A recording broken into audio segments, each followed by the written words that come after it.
கர்த்தர் நல்லவர். இயேசுவின் நாமத்தினாலே யாவரையும் நான் வாழ்த்துகிறேன். இந்த புதிய நாளை காண செய்த தேவனுக்கு ஸ்தோத்திரம் உண்டாவதாக.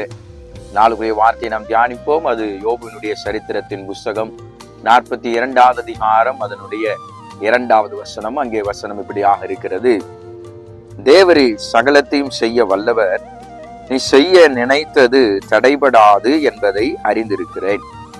யோபுவினுடைய இந்த சரித்திர புஸ்தகத்தை குறித்து நாம் எல்லாரும் வாசித்திருப்போம். யோபு எல்லாவற்றையும் அவர் இழந்தவராய் காணப்பட்டார். ஆனால் அவர் எல்லாவற்றையும் திரும்பி ஆண்டவர் இரட்டத்தனையாய் கர்த்தர் யோபுவுக்கு கொடுத்தார்.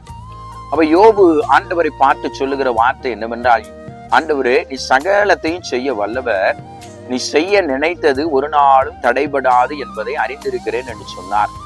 இந்த காலை வேளையில எத்தனை பேர் நீங்க சொல்ல போறீங்க, கர்த்தர் மட்டும்தான் சகலத்தையும் செய்ய வல்லவராய் இருக்கிறார்?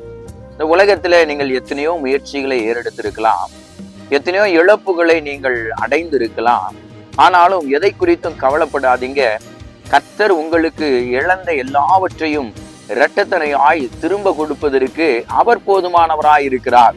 அவர் நம்முடைய வாழ்க்கையில செய்ய நினைத்தது ஒரு நாளும் தடைபடாது. அவரே சகலவற்றையும் செய்ய வல்லவராய் இருக்கிறார். விசுவாச வார்த்தைய அந்த காலை வேளையில அறிக்கை செய்யுங்கள். நீங்கள் இழந்தவைகள் எல்லாவற்றையும் கர்த்தர் உங்களுக்கு இந்த புதிய நாளில திரும்ப தருவதற்கு அவர் போதுமானவராய் இருக்கிறார். யோபு எப்படி கர்த்தர் மேலே விசுவாசம் வைத்திருந்தாரோ, அதே போல நீங்களும் நானும் கர்த்தர் மேலே விசுவாசமும் நம்பிக்கை வைப்போமே என்றால் நீங்கள் இழந்ததை திரும்ப பெற்றுக் கொள்வீர்கள். உங்களுக்காக நான் செபிக்க விரும்புகிறேன். கண்களை மூடி நாம் செபிப்போமா?